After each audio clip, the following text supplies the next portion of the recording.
Olá, graça e paz. Mais uma vez estamos aqui, né, falando sobre ética cristã e hoje nós vamos falar nesse momento sobre o cristão e o planejamento familiar. Então vamos lá?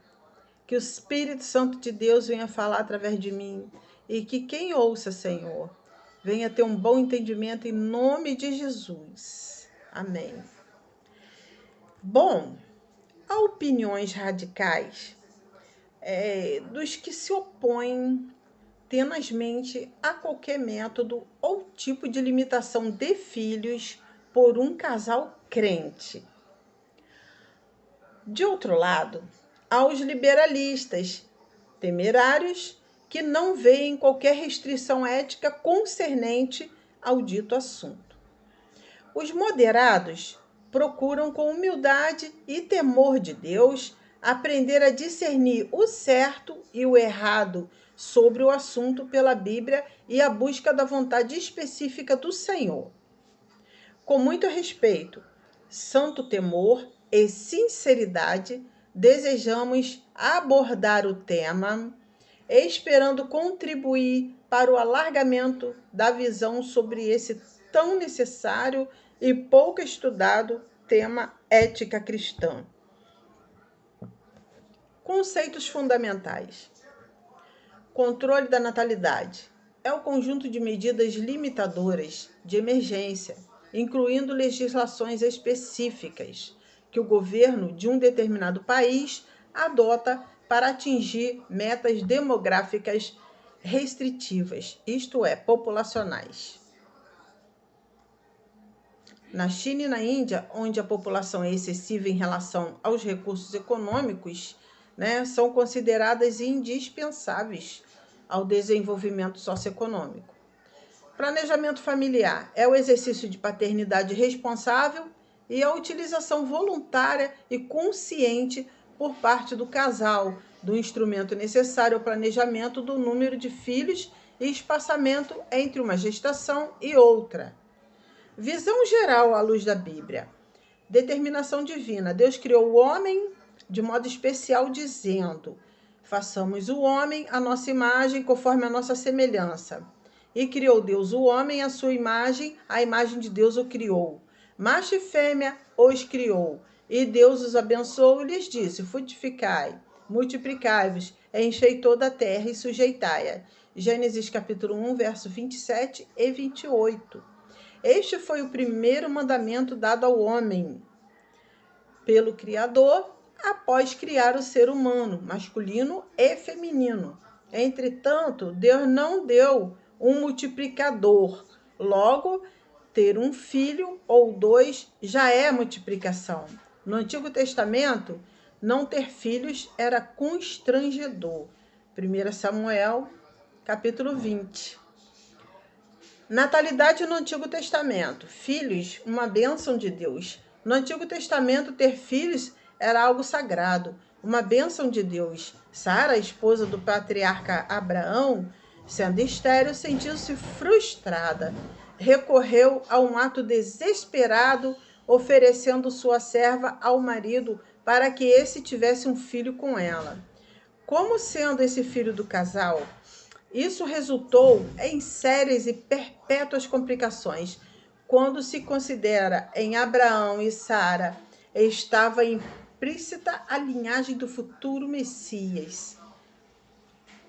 Mateus capítulo 1, verso 1, fala sobre isso. Abraão, sentindo-se infrutífero quanto à sua descendência, disse ao Senhor: Senhor, Jeová, o que me has de dar, pois ando sem filhos? Lá em Gênesis capítulo 15, verso 2, você vai ver. Em resposta, o Senhor mandou que ele olhasse para as estrelas e lhe disse: assim será a tua semente. Gênesis capítulo 15, verso 5. Aí você leia também em Gênesis capítulo 17, verso 15 e 16. Não ter filhos era um sinal de infelicidade. Sendo Raquel estéril, disse ao seu marido: dá-me filhos, tirou-me Deus a minha vergonha. Quando Deus abriu sua madre, ela exclamou: tirou-me Deus a minha vergonha. Gênesis capítulo 30, verso 23. Ana, mulher de Eucana, também é exemplo do sofrimento e amargura de uma mulher, né? De uma mulher estéril. Você vai ver em 1 Samuel, capítulo 1, verso 7, 10, 11 e 20, tá bom? Então, vamos aqui. Ter família numerosa era sinal de bênção. Ana teve Samuel e mais 5 filhos. Em 1 Samuel, capítulo 2, verso 21, totalizou 6 com Samuel. Então, os filhos eram considerados presentes ou prêmios da parte do Senhor. Como diz o salmista, eis que os filhos são herança do Senhor, e o fruto do ventre o seu galardão. Salmos capítulo 127, verso 3. A natalidade do Novo Testamento. A natalidade enaltecia, mas vindo a plenitude dos tempos, Deus enviou o seu filho nascido de mulher. Maria ouviu do anjo: Salve, agraciada, o Senhor é contigo. Bendita és tu entre as mulheres. Lucas capítulo 1, verso 28. Eis que em teu ventre conceberás e darás à luz um filho, e por-lhe-ás o nome Jesus. Lucas capítulo 1, verso 31. Que mistério tão grande, né? O plano da salvação, previsto antes da fundação do mundo, incluía uma mulher, uma mãe, um ventre, um seio materno. Ter filhos, uma bênção de Deus. Zacarias, esposo de Isabel, não tinha filhos, pois sua mulher era estéril. Deus enviou o anjo Gabriel para informar a esse sacerdote de avançada idade que ele seria pai. Terás prazer e alegria, e muitos se alegrarão no seu nascimento. Lucas capítulo 1, verso 14. As crianças foram abençoadas por Jesus. Ele colocou o menino no meio das atenções. Mateus capítulo 18, verso 2 e 4.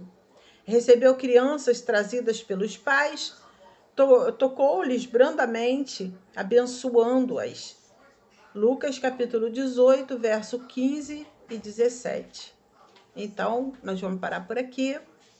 Até a próxima aula na disciplina Ética Cristã. Nós vamos falar sobre abordagem ética da limitação de filhos. Amém?